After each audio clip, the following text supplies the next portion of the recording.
The palace of Zephyria floated among the violet clouds of the seventh sky, a crystalline structure that hummed with ancient power. Empress Emily stood at the observation deck, her luminescent skin shimmering with the characteristic silver glow of her people.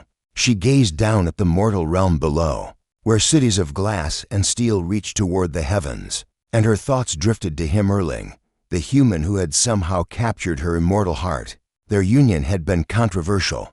The Council of Elders had warned her that humans were fleeting, their emotions shallow, their loyalties uncertain. Test him, they had advised. Before you bind yourself eternally to this creature, ensure his love is genuine. Emily had resisted at first. She knew Erling's heart as she knew the constellations that guided her ships across the cosmos. But doubt was a poison that spread slowly, and even an empress was not immune to its whispers. What if the elders were right?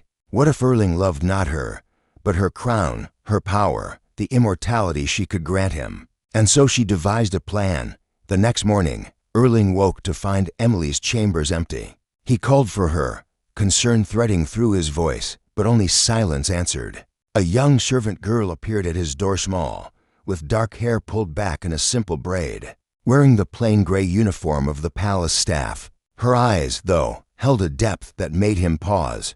"The Empress has been called away on urgent matters of state," the girl said softly. "I am Alara, assigned to attend to your needs in her absence." Erling studied her face. Something familiar flickered there, something that made his chest tighten with recognition, though he couldn't quite name it. "How long will she be gone?" "As long as necessary, my lord." The servant girl bowed her head, but not before Erling caught the trace of anxiety in her expression. Days passed.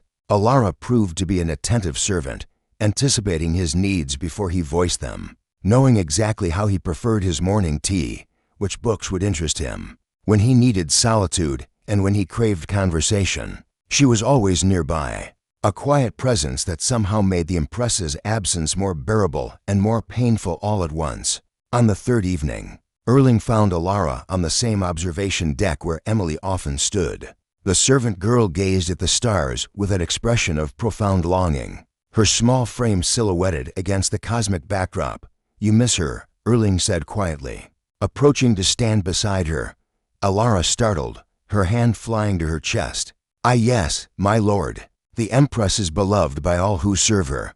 "That's not what I meant." Erling turned to face her fully. In the starlight, her features seemed to shift, and for a moment he could have sworn he saw a silver light beneath her skin. "You miss the stars the way she does. You stand where she stands, look where she looks. I am only a servant, my lord." "I don't presume, don't you?" Erling's voice was gentle but firm. He reached out slowly, giving her time to pull away, and touched her cheek. Beneath the illusion of ordinary human skin, he felt the familiar cool electricity of Emily's touch. "Did you truly think I wouldn't know you, Emily?" The disguise shattered like breaking glass.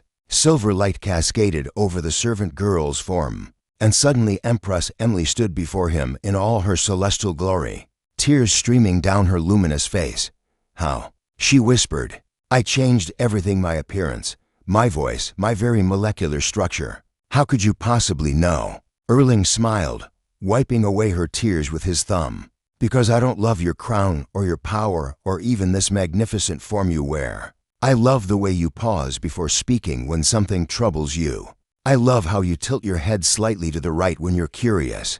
I love the kindness in your eyes when you think no one is watching." He pulled her close, and she came willingly, burying her face against his shoulder. "You stood at the observation deck the same way," he continued softly. "You made my tea exactly as I like it because you know me, not because a servant was told.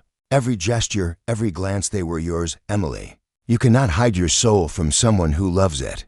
"The elders said humans couldn't truly know us," she murmured against his chest. "They said your kind only sees surfaces, that your love would be as fleeting as your lives." "Then the elders are fools," Erling said firmly. He pulled back to look into her eyes. "I am human, yes. My life may be a brief candle compared to your eternal flame. But I know you, Emily. I knew you when you disguised yourself as Alara, and I would know you if you appeared as a beggar or a bird or a blade of grass. Your essence transcends whatever form you take." Fresh tears spilled down her cheeks, but these were tears of relief, of joy. I doubted you. I tested you when I should have trusted you. Can you forgive me?" "There's nothing to forgive," Erling said, pressing his forehead to hers in the gesture of intimacy unique to her people. "Love without trust is no love at all. But now you know I don't love an empress. I love Emily, just Emily, always Emily." She kissed him then, and around them the palace sang with harmonic resonance, the crystalline walls responding to the purity of emotion within them. When they finally parted, Emily was smiling through her tears. "The council will want to hear of this test," she said. "Then let's tell them together." Erling replied, "Let them know that humans may be brief, but we burn bright. And when we love not with our eyes, but with our souls." Emily took his hand, and together they walked from the observation deck, ready to face whatever challenges awaited them. The test was over, and love had proven itself not blind, but infinitely seeing.